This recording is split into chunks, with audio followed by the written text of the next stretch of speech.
Ok, vamos a jugar a un juego. Qué voz tengo de por la mañana.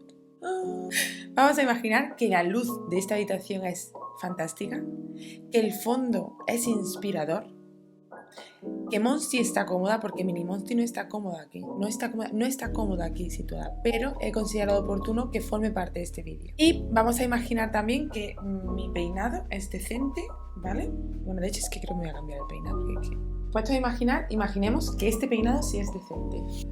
El arriesgarme me ha ayudado a comprender que solo cuando cometo errores y solo cuando me equivoco, realmente aprendo. No solo cuando me equivoco, sino cuando también tomo buenas decisiones, pero realmente, o sea, solo cuando me expongo al error es cuando consigo aprender y avanzar. En este vídeo vamos a hablar sobre hábitos. Y podría realmente hacer una lista muy extensa de los hábitos que me gustan, que me han ayudado a desarrollarme quien soy hoy, que me han fortalecido. Pero me parece mucho más lógico hacer una división de estos y no ponerme aquí a trullaros a cantidad de hábitos, sino priorizar aquellos que realmente, como dije, me han cambiado la vida. El primer hábito del que me gustaría hablar, que considero que ha tenido un gran impacto en mi vida, es, lógicamente, el del descanso. O sea, el mejorar la higiene del sueño y el mejorar mi rutina de descanso, sin ninguna duda, puedo decir que a día de hoy ha sido uno de los grandes cambios que me ha permitido luego desarrollar el resto de hábitos, por eso tenía que estar el primero. No sé si lo sabéis, pero durante la noche es cuando nuestro cerebro limpia, se asimilan los aprendizajes y se equilibra de alguna forma nuestro sistema hormonal y nervioso. Yo, por ejemplo, antes, o sea, siempre he descansado bien, siempre he tenido muy buen sueño, apenas irme a la cama ya podía dormirme, pero sí que es cierto que no respetaba una rutina. No tenía una rutina del sueño, ni siquiera un hábito de acostarme casi siempre a la misma hora y levantarme a la hora.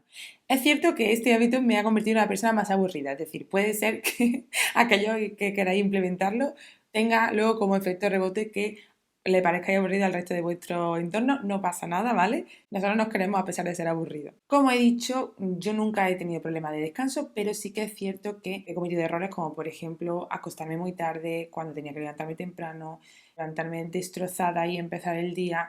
Al final todo eso impactaba luego en que el resto del día, como os podéis imaginar, estaba cao. Entonces para mí la rutina del sueño empieza por la noche. Lo que hacemos es ir bajando revoluciones conforme llegan las 8 de la tarde. Para ello, ¿qué hacemos? Pues lógicamente apago el ordenador, me pongo normalmente una ropa de deporte y es el momento del paseo que nosotros vamos a caminar con Aria. Hay veces que caminamos durante 20 minutos, hay veces que caminamos durante 45 minutos y hay veces que nos perdemos caminando.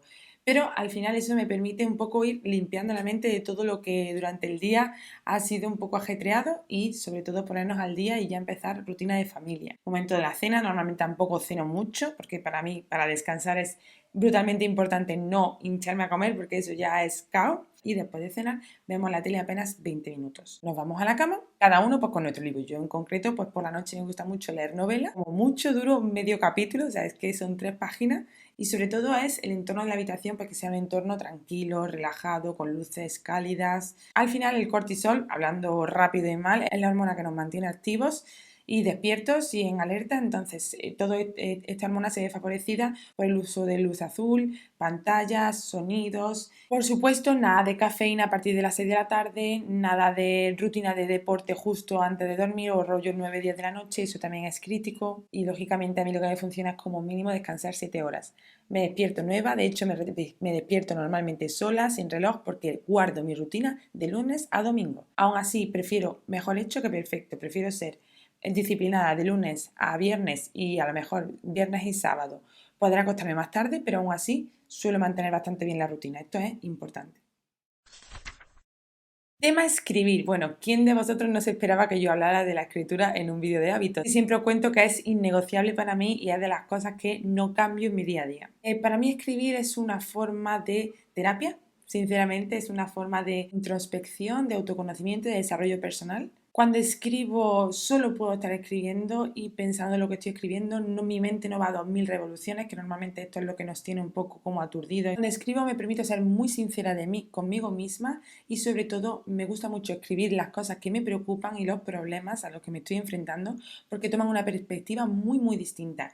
Y si creéis que no, cuando os enfadéis, cuando estéis en una situación en la que os está superando, está desbordando y algo no lo estáis controlando, escribidla. todo se ordena mucho más y todo toma una perspectiva muy distinta a la que tiene en vuestra cabeza, porque al final lo que hacemos es sacarla de aquí, o sea, como la madeja esta de hilo súper enrollada, la volcamos sobre la mesa y mientras escribimos lo que estamos haciendo es coger hilo por hilo y tirando de ella. Además, cuando me cuesta tomar decisiones y las escribo, las veo con mucha más claridad. Entonces también es como un foco para mí de canalizar esas distintas perspectivas y quedarme con una de ellas. Lógicamente también me ayuda a ir más lento, a tomar perspectiva de los problemas, como ya he dicho anteriormente, y además es tiempo que pasamos sin pantallas, cosa que para mí es esencial porque mi trabajo depende en gran medida de pantallas. Yo escribo para todo, escribo para organizar mi día a día en el trabajo. Como podéis ver, tengo dos diarios muy diferenciados. Este que es el desastre, el que tengo siempre delante de las reuniones y cuando se me ocurre una idea lo apunto. Digamos que estos siempre los cojo en el mismo tono, o sea, como, bueno, ya haré un vídeo de journaling, pero un poco por ponerlo en perspectiva. Y como podéis ver, en contrapartida tenemos mi diario, o sea, mi journal, en el que, bueno, pues voy apuntando un poco a forma de diario, a forma de querer tener recuerdos, de desahogo, de introspección. Aquí sí, de forma más ordenada, cada día, sin excepción, cada mañana escribo y sobre todo también cuando tengo una preocupación, sea la hora que sea, cuando me apetece un poco ahondar en alguna cuestión, también escribo. Sorpresa, otro hábito que tampoco os esperabais en absoluto es el de la lectura y quiero empezar contando que los libros no han pasado por mi vida siempre, es decir, no han formado siempre parte de mi rutina ni muchísimo menos.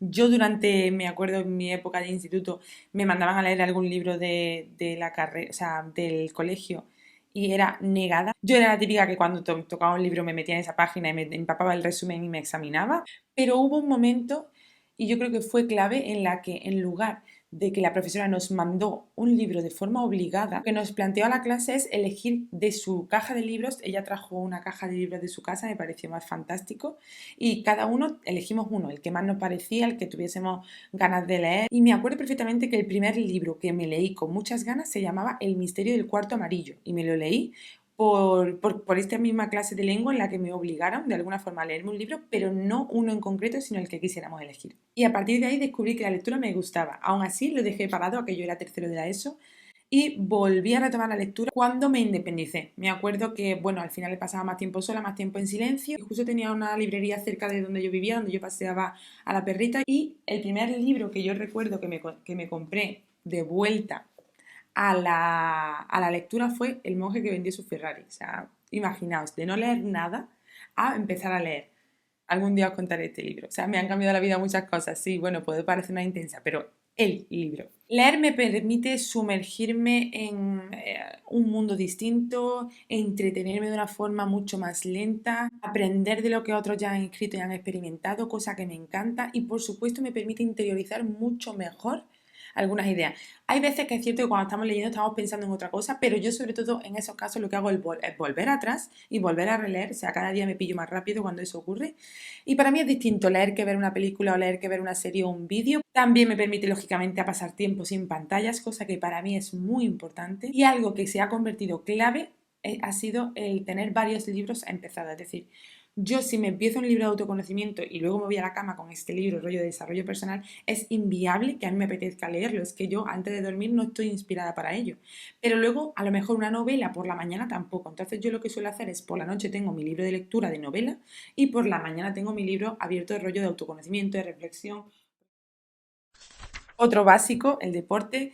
Es cierto que yo no hubiese incluido el deporte si no hubiese encontrado el CrossFit, porque para mí salir a caminar, hacer yoga, hacer pilates o algún deporte así, rollo gimnasio, no lo he sabido mantener en el tiempo y para mí no ha formado parte de mi rutina al 100% durante un largo periodo sin tener periodos de desmotivación. Es decir, yo sé que no es malo tener periodos de desmotivación, pero no era una cuestión que a mí al final me había cambiado, porque mientras hacía yoga era capaz de estar preocupándome, mientras hacía pilates estaba quejándome, mientras salía a caminar a lo mejor estaba con un podcast y estaba a lo mejor aprendiendo de alguna forma, pero en el único sitio donde he sido capaz de mantener la mente en blanco por completo ha sido en CrossFit. Entonces sí que es cierto que para mí el deporte ha formado parte de estos hábitos que me han cambiado la vida a raíz de este mes de febrero que me apunté contra todo pronóstico, porque ya os digo, yo era un patito, no cogía ni una pesa de 8 kilos, o sea, no podía.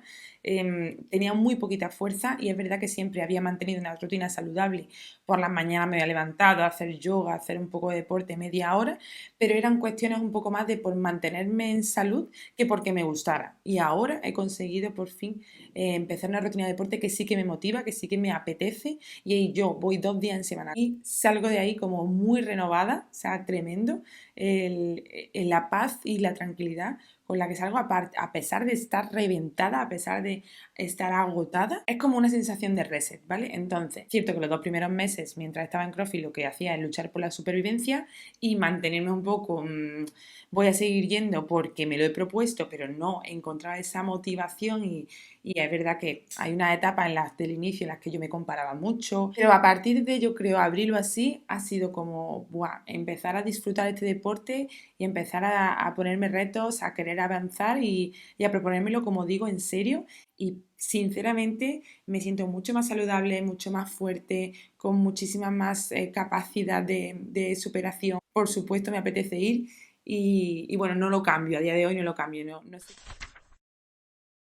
Ser disciplinada significa no esperar tener motivación para hacer algo, no esperar a que te apetezca para poder ponerte a hacerlo, sino cumplir con tu objetivo, cumplir con tu rutina y lógicamente pues elegir tomar buenas decisiones. Por ejemplo, en lugar de tomar la decisión de comer algo que me apetece, rollo mal, comida rápida en un momento, pues preferir y elegir aquello que me parece saludable. En lugar de quedarme descansando o durmiendo una hora más, pues despertarme y empezar una rutina en la que a lo mejor la primera hora del día pues prefiero ir más despacio, cumplir con aquello que yo creo que me hace bien a mí misma. No he sido disciplinada toda la vida, yo he sido muy caótica, no soy una persona organizada en el resto de ámbitos, así que lo soy en mi ámbito profesional y en mi día a día con mi salud, pero no lo soy en otras cuestiones. O sea, no necesitas ser una persona organizada para ser disciplinada, sino necesitas proponértelo y cumplir con ello. Cosas que me han servido, pues por ejemplo, pensar en el largo plazo es fundamental. Esto es otro de los hábitos que quería comentar, por eso ya estamos solapando estos dos hábitos. Yo, para ser disciplinada, necesito priorizar mucho más el largo plazo en lugar del corto plazo. El corto plazo normalmente para mí es enemigo de las buenas decisiones y lógicamente, como ya he dicho, es mucho mejor quedarte una hora más viendo Netflix y acostarte a las 12 de la noche, pero a largo plazo eso me perjudica negativamente. Es mucho más positivo no ir a CrossFit y quedarme descansando, pero a largo plazo es mucho más positivo el hecho de poder cuidar mi rutina de deporte, ¿no? Todo esto forma parte de las decisiones que yo digo de tomar a largo plazo. El otro que quería comentar era el de dejar de rumiar y pasar a la acción, es decir, yo, por ejemplo, cuando profesionalmente quiero adelantar un proyecto o quiero hacer algo, tengo varias fases por las que pasan y varias etapas, pero normalmente me quedaba, o anteriormente me quedaba como muy estancada en la etapa de rumiación, de ideación. Voy a darle forma a esto, voy a preparar el proyecto, voy a comprar todo lo necesario, voy a investigar mucho, voy a estudiar sobre el proyecto. Todo esto era como una etapa que me mantenía inmovilizada, ¿no? No era directamente ser perfeccionista, pero sí era mantenerme en el bucle de voy a esperar mientras voy dándole mejor forma a la idea. Eso me mantenía muy ocupada y eso me quitaba las ganas y además luego el resultado no dependía de todos esos pequeños detalles de los que yo estaba dando vueltas y vueltas durante mucho tiempo. ¿Qué es lo que me ha ayudado? Pasar a la acción directamente. Dejar en la rumiación tanto tiempo ahí, tanto caos, tanto darle vueltas a las historias y pasar a la acción. El arriesgarme me ha ayudado a comprender que solo cuando cometo errores y solo cuando me equivoco, realmente aprendo. No solo cuando me equivoco, sino cuando también tomo buenas decisiones, pero realmente, o sea, solo cuando me expongo al error es cuando consigo aprender y avanzar. Y cuando abrazas el error y la posibilidad de equivocarte, es cuando realmente dices, ¡buah!, creo que me he pasado el juego. También esto me ha ayudado a mejorar mi autoestima y a creer que puedo, porque claro, al mantenerme inmovilizada era como, tengo muchas ideas pero nunca hago nada, ¿no? Y el momento en el que doy el primer paso y luego después del primer paso el otro, o sea, ayudándome de otros hábitos, como ya he dicho, la disciplina y el mirar a largo plazo, al final he acabado haciendo cosas muy grandes, ¿no? Y haciendo cosas que me han repercutido muy positivamente profesionalmente. Con esto quiero decir que al final, dando el primer paso, vamos a ir haciendo el camino y que si te mantienes estancado no vas a poder hacer cambios de los que luego puedas acabar aprendiendo. Lógicamente hay una etapa en la que yo me imagino este proyecto, aprendo de cómo otras personas han podido hacerlo y, como ya he dicho, leyendo, viendo vídeos, inspirándome, pero me sirve mucho el pensar la frase de cómo lo hacen otros, ¿no? Por último, el último hábito que me gustaría comentar, que creo que es muy básico, pero ojalá más personas pensaran en trabajarlo, es el de ser buena persona. Ser buena persona me ha traído cosas extremadamente positivas, sonreír más, pensar mejor, dedicar menos tiempo al chismorreo, pensar cosas negativas que la gente puede llegar a pensar de mí, de situaciones que a lo mejor han pasado en el pasado y castigarme, y sobre todo ser buena persona conmigo. Empezar este hábito por mí, cuidarme, respetarme, no sobrepasar mis límites y conocerme y entenderme. Para mí esto es clave, empezar por mí, por mi familia y por mi entorno más cercano, porque son aquellas personas que más me influencian. ¿Qué cosas hago de buena persona? Sonreír, callar cuando necesito que le escuchen, entender, no estar pensando mal de los demás y estar en silencio antes de precipitarme, o sea, antes de prejuzgar y antes de tomar decisiones que a lo mejor no son reales o no han pasado todavía, estar en silencio, estar quieta, y eso para mí también forma parte de ser buena persona porque me ayuda a mantenerme con la cabeza saludable y sin mal pensar, ¿no? Que eso yo creo que es un hábito que es terrible. Puede parecer muy raro considerar esto un hábito, pero cuando ves que en una conversación estás generando chismorreo y tú tomas la decisión de ser buena persona, te aparta de la negatividad y acaba por repercutirte muy positivamente. Da tu opinión desde una perspectiva amable, todo esto va a ayudarte a tener una mente tranquila, que es fundamental para el resto de hábitos que hemos comentado. Y estos han sido los 7 hábitos que a mí me han ayudado muchísimo a la hora de transformar mi vida, a la hora de ir creando la vida que deseo y a la que yo quiero poner mis valores al servicio, ¿no? De alguna forma, o sea, reconstruir la vida que deseo. Creo que han sido 7 hábitos clave y, como digo, pues me gustaría animaros a que me contéis cuáles han sido vuestros, cuáles os gustaría implementar, si alguno de ellos os ha inspirado y, sobre todo, si os he dado nuevas ideas, que me lo comentéis, porque me hace luego mucha ilusión pues poder pensar que he podido inspirar a alguien a tomar cambios, a tomar nuevas decisiones que han podido contribuir a tener una vida mejor. Lógicamente, ese es uno de los propósitos de este canal. Espero que no se haya hecho muy largo, muy pesado, sé que he hablado mucho, también sé que tengo limitaciones con respecto al formato, no pasa nada. Como ya digo, mejor hecho que perfecto y ese es el objetivo. Si tenéis alguna recomendación, dejádmela, darle like y seguidme si os apetece ver más contenido como este. Que por mi parte nada más, os deseo un maravilloso domingo, un abrazo fuerte y hasta el próximo vídeo.